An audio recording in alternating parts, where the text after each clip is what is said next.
오늘도 하나님의 큰 은혜가 함께 하시기를 축복합니다. 우리 정사명 장로님 일터에서 다쳤는데 병원에 입원 중에 있습니다.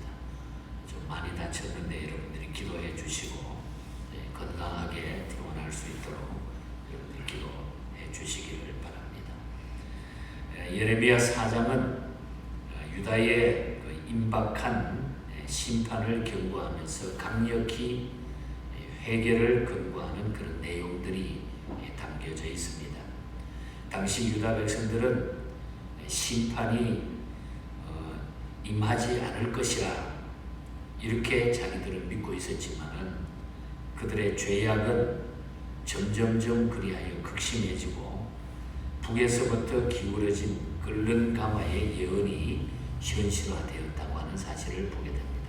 우리가 1장에서 북에서 기울어진 끓는 가마의 예언을 말씀을 드렸는데 이 예언이 그대로 현실로 다가오는 이런 모습을 보게 되는 것입니다. 유다 백성들은 하나님을 섬긴다고 하지만은 진실하지 못했습니다. 하나님을 섬기는 자세가 형식적이었다. 속은 안 그런데 겉으로는 잘 믿는 척 형식적인 마치 바리새인적인 이런 삶들이 그들에게 나타났다는 겁니다. 오늘날도 마찬가지입니다. 입술로 하나님을 섬긴다고 하면서 마음은 세상에 가 있는 형식적인 신앙생활을 하는 자들이 오늘 이 시대에 많이 있습니다.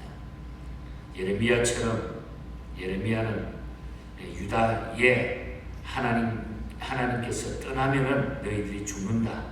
예레미야는 유다처럼 하나님을 떠나 인본주의적으로 살고 있는 자들에게 그래서 오늘 아침 이 말씀을 통해서 심판을 강력히 선포하고 있다는 사실입니다. 그래서 우리는 오늘 아침에 하나님의 심판을 피하기 위해서 그리고 우리가 온전히 하나님 앞에 우리의 믿음 생활을 어떻게 해야 되느냐, 하나님의 심판을 피하려면 우리가 어떻게 해야 되는가, 우리가 이런 말씀들을 본장에서 찾고 오늘 혹 우리가 신앙생활을 하면서 형식적으로 하나님 앞에 살아가고 있지 않는가, 이런 부분이 있으면은 우리가 하나님 앞에 내려놓는 그런 교훈이 되기를 바랍니다. 먼저 1절에서 읽은 10절까지 말씀 내용을 보면은 우리가 진정한 마음으로 회개해야 된다는 겁니다. 진정한 마음으로 회개해야 된다. 참된 회개는 단순히 죄의 대가를 받지 않고 행복한 길을 찾아가는 것이 아닙니다. 오늘 본문에 말하는 회개는 하나님께로 돌아가고 죄를 더러운 것으로 알고 버리는 것이다.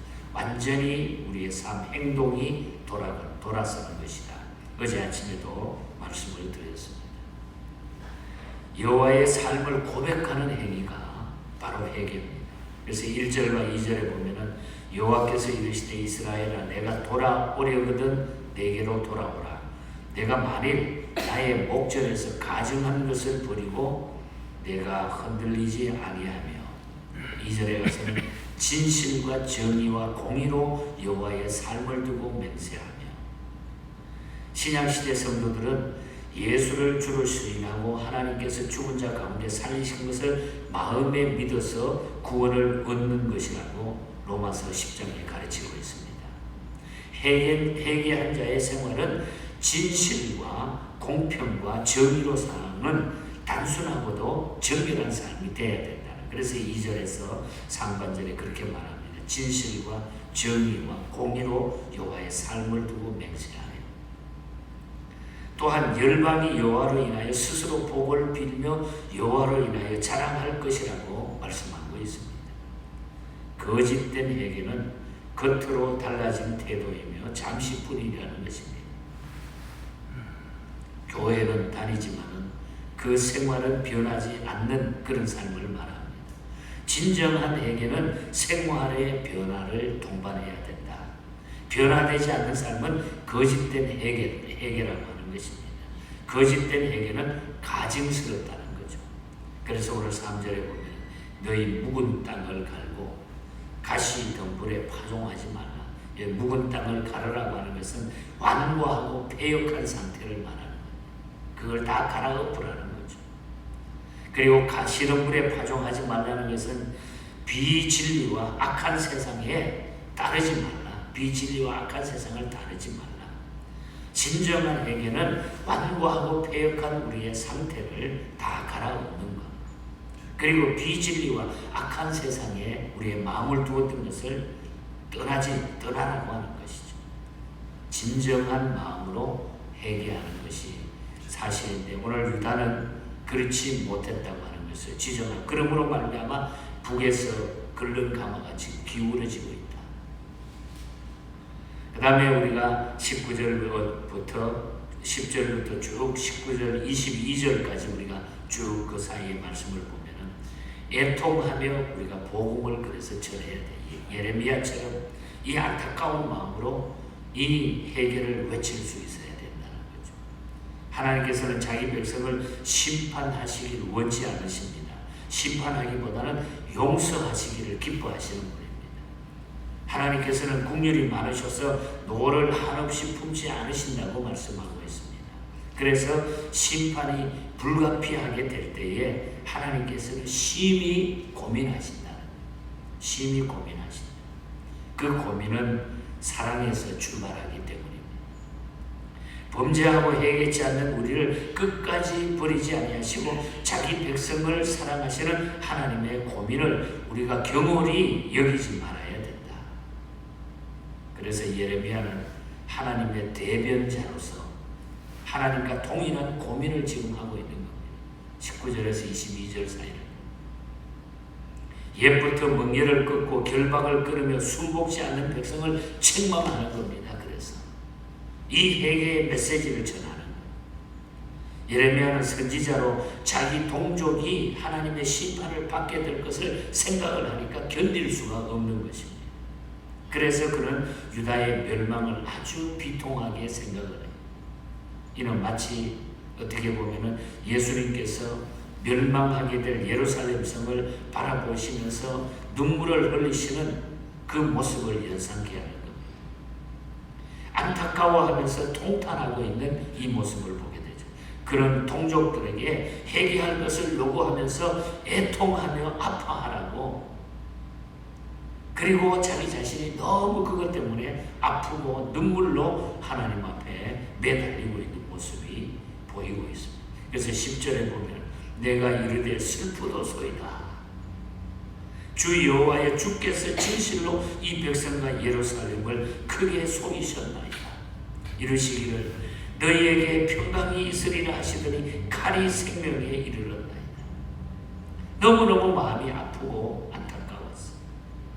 그래서 회개에서 온전히 하나님께로 돌아올 것을 촉구하고 있다는 거죠. 하나님께서는 어떻게 하시든지 그의 백성을 자녀 중에 두며 허다한 나라 중에 아름다운 사람인 옥토를 주시면서 아버지 되시는 하나님을 떠나지 말 것을 하나님은 늘 우리에게 보여주시고 요구하시는 겁니다. 그래서 우리는 애통하면서 이 복음을, 이 예레미야의 심정과 같이 오늘 이 시대 앞에 예수 믿지 아니하면 멸망하게 된다고 하는 것, 줄기로 돌아오라고 하는 이 메시지를 우리가 이 안타까운 마음으로, 이 심정으로 외칠 수 있는 그리스도인이 되라는 것입니다. 이것이 오늘 이 시대의 마지막 시대에 우리의 가슴에 심어주신 하나님의 뜨거움이라고 봅니다. 이 성령 충만함이 여러분의 삶 가운데 날마다 함께 하시기를 축복합니다. 끝으로 마지막 11절에서 31절 마지막까지 우리가 다시 보면 심판을 준비해야 된다. 마지막 때를 우리가 준비해야 된다. 예레미야는 다가오는 바벨론 군사의 침입을 바라보면서 몹시 슬퍼하고 두려워했습니다. 이제 끓는 가마처럼 기울여가지고 이 나라가 망하고 이 나라가 지금 없어질 텐데, 하나님의 심판은 정해진 사실입니다. 이미 하나님이 약속해놨. 그러나 하나님께서는 심판하시기 전에 여러 번 회개 기회를 주신다는 거죠. 그런데도 회개하지 않으면 결국은 심판하게 된다. 유다의 죄악이 얼마나 큰지 창조의 질서까지 혼돈시켰어요. 우리가 11절에서 13절, 23절에서 26절 사이 보면 예레미야는 앞으로 생길 그 공호, 암흑, 파멸, 황폐 등 깜짝 놀랄만한 환상을 보고 있습니다. 죄인들이 면치 못할 재난입니다. 이 예언은 이 예레미야가 예루살렘의 멸망을 예언한 지 20년 후에 그대로 실현이 됐고, 예수님의 예언은 40년 후에 그대로 이루어졌습니다. 그렇다고 하면 예수님께서 예언한 세상 끝날의 심판도 분명히 실현될 것이라 하는 것, 우리는 마지막에 우리가 기다리고 있는 겁니다. 그래서 믿음의 사람들은 심판을 염두에 두고 살아야 된다. 하나님의 심판, 종말론적 사상을, 종말론적 신앙을 가지고 우리가 살아야 된다. 그것이 현명한 그리스도인의 삶의 태도라는 것입니다. 종말은 분명히 옵니다. 심판이 올 때에 탈출하려고 도망쳐도 아무 소용이 없습니다. 하나님의 심판으로부터 몸을 피하려 해도 하나님의 심판은 그 어느 누구도 피할 수가 없다고 그랬습니다. 개인이나 가정, 교회의 형식적인 단장은 아무 소용이 없게 된다고 그랬어요. 그래서 29절과 30절을 봅니다. 기병과 활 쏘는 자의 함성으로 말미암아 모든 성읍 사람들이 도망하여 수풀에 들어가고 바위에 기어오르며 각 성읍이 버림을 당하여 여기저기 사람이 없나니.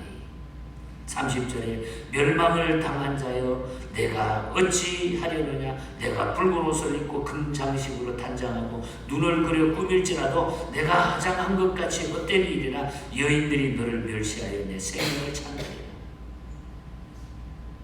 외형을 신경 쓰기보다는 우리는 하나님께 피하려고 해야 된다는 거예요. 이 세상에는 피할 곳이 아무 곳에도 없다는 거죠. 가장 안전한 장소는 우리 예수 그리스도밖에 없다. 그래서 우리는 예수 안에 살아야 된다. 심판 준비는 우리가 예수 안에 있으면 된다는 거예요. 그래서 시편 기자는 시편 18편에서 그러잖아요. 예수 그리스도는 나의 반석이 되십니다. 나의 바위십니다. 나의 방패십니다. 나의 요새십니다. 나를 건지시는 삽니다. 하나님은 나의 구원의 뿌리십니다. 나의 산성이 되시고 나의 방패가 되십니다. 예수님만이 우리의 유일한 피난처임을 확실히 기억하시기를 바랍니다. 그래서 우리는 심판 준비는 예수 안에 살면 된다. 가장 안전한 장소는 구원자 예수밖에 없다. 우리의 피난처는 예수님밖에 없는 것입니다. 우리는 묵은 땅을 기견해야 됩니다. 다 갈아엎어야 됩니다. 주께로 돌아와야 됩니다. 온전한 회개를 원하시는 하나님의 말씀을 겸허하게 마음으로 청종하면서 우리는 심판을 준비하는데 피난처 되시는 예수님 안으로 우리가 들어와야 됩니다. 이것이 사는 것입니다. 우리 아침에 찬송 불렀잖아요. 79장. 피난처 되신 하나님. 아메리카라고 하는 원곡입니다. 영국, 미국, 독일에서 애국적 가사와 결합돼서 널리 알려진 영국 국가로도 지금 사용되는 그런 곡이죠. 피난처 있으니 환난을 당한 자 이리로라. 땅들이 변하고 물결이 일어나 산 위에 넘치되 두렵지 않네. 높으신 여호와 우리를 구하니 할렐루야. 괴로움이 심하고 환난이 극하나 피난처 있으니 여호와여. 우리의 피난처는 여호와. 희윈 여사가 쓴 우리가 채찍 맡은 우리 구주 이 가사 가운데서도 3절에 그러잖아요. 피난처, 우리 주님은 피난처. 근심 걱정 무거운 짐 많이 진 자 누군가. 피난처는 우리 예수. 피난처는 우리 예수. 주께 기도 드리세요. 세상 친구 멸시하고 너를 조롱하여도 예수 품에 안기어서 참된 위로 받게.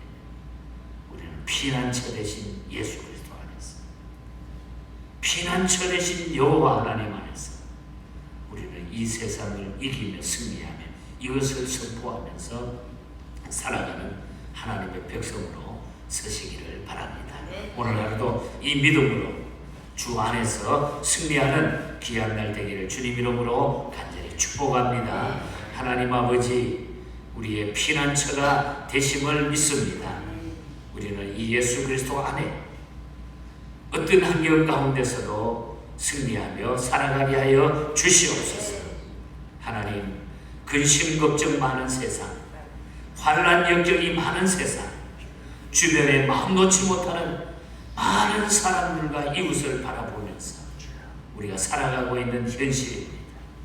오늘 어떻게 될지, 오늘 무엇이 튀어나올지 알 수 없는 이 시대를 살고 있습니다. 그러나 우리는 피난처 대신 주님 안에 서 있는 줄 믿습니다. 우리는 주 안에서 날마다 승리하게 하시고 오늘 하루도 이 믿음으로 우리 예언의 모든 가족들이 승리케 하여 주시옵소서. 거룩하신 예수님 이름으로 기도하옵나이다. 아멘.